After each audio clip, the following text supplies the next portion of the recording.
Hello friends, तो कैसे हैं आप सभी। आज से हम अपने जो क्लास 10th है उसकी जो सिविक्स है लोकतंत्र राजनीति उस बुक को स्टार्ट कर रहे हैं। लोकतंत्र राजनीति उसके हर एक चैप्टर के ना हम इंपॉर्टेंट क्वेश्चंस देखने वाले हैं। आज तो हम जो चैप्टर नंबर 1 है हमारे सिविक्स की बुक का, क्लास 10th की सिविक्स की बुक का, सत्ता की साझेदारी, इस चैप्टर के ना एमसीक्यू क्वेश्चन देखने वाले हैं। ठीक है, एमसीक्यू क्वेश्चन देखने वाले हैं और हर एक क्वेश्चन बहुत ज़्यादा इंपॉर्टेंट होने वाला है। यहाँ पे हम 10 टोटल क्वेश्चन कवर करेंगे। ठीक है, जिसने ये चैप्टर पढ़ रखा होगा उसके लिए क्वेश्चन बहुत ईजी होंगे और जिसने ये चैप्टर नहीं भी पढ़ रखा होगा ना उसके लिए भी चैप्टर भी समझ में आएगा, क्वेश्चन भी समझ में आ जाएंगे। ठीक है, हम अपना क्वेश्चन स्टार्ट करते हैं। क्वेश्चन नंबर फर्स्ट देख लेते हैं। क्वेश्चन नंबर फर्स्ट क्या दिया हुआ है कि श्रीलंका में आबादी का सबसे बड़ा हिस्सा किस प्रमुख सामाजिक समूह का है। ठीक है, हम क्वेश्चन देखने से पहले एक बार मैं बता देती हूँ इस चैप्टर में है क्या। इस चैप्टर में क्या है कि हम मुख्य रूप से इसके अंदर सत्ता की साझेदारी के बारे में बताया हुआ है कि सत्ता की साझेदारी होती क्या है। ठीक है, और यहाँ पे सत्ता की साझेदारी की मतलब दो देशों के उदाहरण से बताएं। एक तो हमारा श्रीलंका है। ठीक है, श्रीलंका देश के बारे में कुछ मतलब बताया गया है कि यहाँ पे कौन कौन से सामाजिक समूह है, कौन से लोग ज़्यादा हैं, किसकी आबादी कम है। ठीक है, और यहाँ पे एक दूसरे देश बेल्जियम के बारे में बताया हुआ है। इन दोनों देशों का कंपैरिजन किया गया, उदाहरण दिया गया है और उनके बाद बताया कि सत्ता की साझेदारी होती क्या। ठीक है, अगर हम चैप्टर में आगे देखें तो चैप्टर में क्या था कि जो श्रीलंका था ना, श्रीलंका देश, वहाँ पे सत्ता की साझेदारी नहीं हो पाती। लोग वहाँ के जो होते हैं ना वहाँ पे सत्ता की साझेदारी नहीं हो पाती, जिसके कारण वहाँ पे गृह युद्ध हो जाता है। लेकिन जो हमारे बेल्जियम देश है ना वहाँ पे सत्ता की साझेदारी होती है। ठीक है,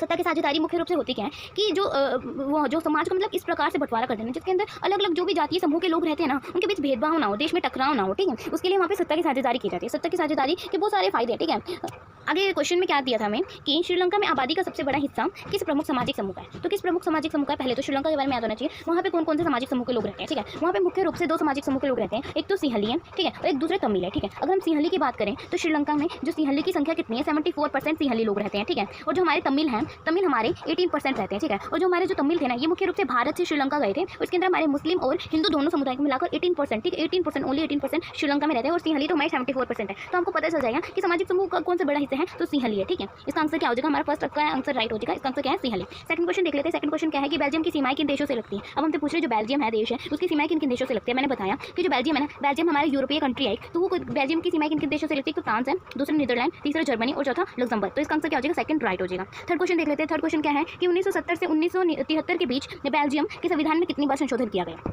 ठीक है, हमसे पूछे जो बेल्जियम का समुदाय था उसमें कितनी बार संशोधन किया गया। तो बेल्जियम के जो समुदाय था ना उसके अंदर 4 बार संशोधन किया गया। इसका आंसर चौथा राइट हो जाएगा। मैंने बताया कि जो बेल्जियम है ना वहाँ पे सत्ता की साझेदारी अपना ली जाती है। सत्ता की साझेदारी अपना ली जाती है तो उसके अंदर जितने भी सामाजिक समूह के लोग रहते थे, जैसे वहाँ पे डच भाषा लोग रहते थे, फ्रेंच भाषा लोग रहते थे, जर्मन भाषाई लोग रहते थे। ठीक है, ये इतने सारे मतलब भाषा बोलने वाले लोग रहते थे, इनके बीच में टकराव होता रहता था। ठीक है, फिर यहाँ की जो सरकार थी उन्होंने बीच का रास्ता अपनाया और सभी को कहा कि तुमको प्रेम से रहना, अच्छे से रहना। ठीक है, यहाँ पे सत्ता की साझेदारी कर दी गई थी, इसलिए ना वहाँ पे बार बार संविधान में संशोधन किया गया, क्योंकि कुछ जो अलग जाति के समुदाय के लोग थे वो अपने लिए कुछ और मांगते थे, कुछ और मांगते थे। तो यहाँ पे ना इसलिए संशोधन 2-3 बार किया गया। इसलिए यहाँ पे बेल्जियम में ये याद रखना है कि 4 बार संशोधन किया गया। जैसे कि भारत में भी मतलब कि भारत में भी संविधान में कुछ नया आ जाता है, कोई चीज़ गलत लिखी गई है तो कुछ नया आ जाता है, तो यहाँ पे भी भारत में भी संविधान में संशोधन किया जाता है। ठीक है, इसलिए बेल्जियम उसी तरह बेल्जियम में भी 4 बार संशोधन किया गया। ठीक है, नेक्स्ट क्वेश्चन देख लेते हैं। अगला क्वेश्चन क्या है कि बेल्जियम की जनसंख्या कितनी है। अब हमसे पूछ रहे हैं बेल्जियम की है वो जनसंख्या कितनी है, तो इसका आंसर क्या है, सेकंड राइट हो जाएगा। क्या है कि लगभग 1 करोड़। जो बेल्जियम की जनसंख्या कितनी है, लगभग 1 करोड़ है। ठीक है, और ये हमारे जो बेल्जियम की जनसंख्या है वो जो हरियाणा है ना, हरियाणा की आबादी का आधा है। ठीक है, नेक्स्ट क्वेश्चन क्या है, पांचवा है कि बेल्जियम में किस जातीय समूह की सबसे अधिक आबादी है। अब हमसे पूछ रहे हैं जो बेल्जियम है ना वहाँ पे कौन सी जातीय समूह की सबसे अधिक आबादी है, तो किसकी आबादी है।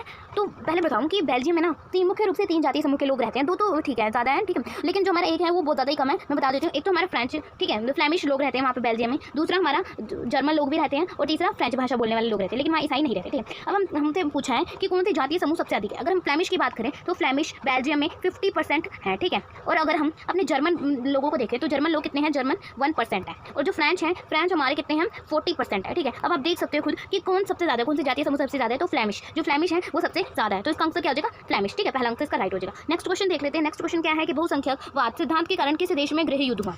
जैसे कि मैंने जो चैप्टर के स्टार्टिंग में बताया कि 2 देशों की मुख्य रूप से बात की गई है, एक श्रीलंका है और एक बेल्जियम है। मैंने बताया कि जो श्रीलंका है वहाँ पर सत्ता की साझेदारी नहीं अपनाई गई, जिसके कारण गृह युद्ध हुआ। तो इसका आंसर क्या होगा कि गृह युद्ध किस देश में हुआ, तो इसका आंसर हो जाएगा श्रीलंका, क्योंकि बेल्जियम में तो वहाँ सत्ता की साझेदारी अपना ली गई थी। नेक्स्ट क्वेश्चन देख लेते हैं।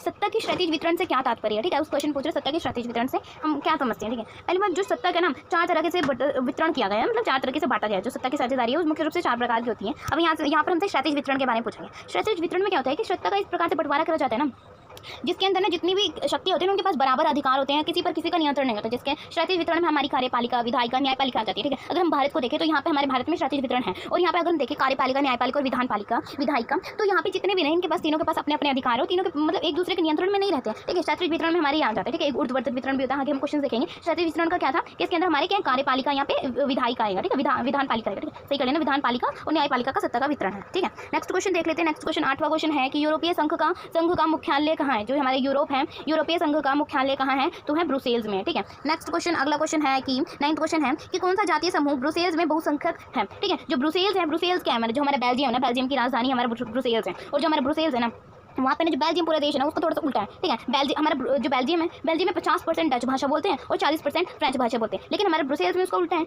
ब्रुसेल्स में हमारे फ्रेंच लोग, जो फ्रेंच भाषा जो बोलते हैं वो लोग ज़्यादा है, और जो डच भाषा बोलते हैं वो लोग कम है। ठीक है, हमसे क्वेश्चन क्या पूछा था कि कौन सी जातीय समूह ब्रुसेल्स में ज़्यादा है। ठीक है, हमसे बेल्जियम के बारे में नहीं पूछा, उसकी राजधानी में कौन सी जातीय समूह ज़्यादा है, तो इसका आंसर क्या होगा, जो फ्रांसीसी भाषा बोलते हैं उनकी जो जनसंख्या है वो ज़्यादा है। ठीक है, 10वां क्वेश्चन क्या है कि बेल्जियम में जर्मन भाषी लोग कितने प्रतिशत हैं। जो हमारा बेल्जियम देश है, अब हमसे यहाँ बेल्जियम के बारे में पूछ रहे हैं, न कि बेल्जियम की राजधानी के बारे में पूछ रहे हैं। ठीक है, बेल्जियम जो है वहाँ पे जर्मन भाषी लोग कितने हैं, जर्मन भाषी लोग कितने, वो 1% जर्मन भाषी लोग हैं। मैंने बताया कि बेल्जियम में 3 मतलब मुख्य रूप से समुदाय हैं। एक है हमारे डच भाषा जो बोलते हैं, दूसरा हमारे जो फ्रांसीसी भाषा बोलते हैं, और एक जर्मन। ठीक है, डच भाषा तो 50% है, फ्रेंच भाषा हमारे जो बोलते हैं 40% है, लेकिन हमारे जो जर्मन है वो सिर्फ 1% ही लोग रहते हैं। ठीक है, श्रीलंका में राजभाषा का दर्जा दिया गया था। ठीक है, अब पूछ रहे हैं कि इनमें से कौन सी भाषा है जिसमें जो 1956 में जो श्रीलंका थी ना, उसको राजभाषा का दर्जा दे दिया गया था।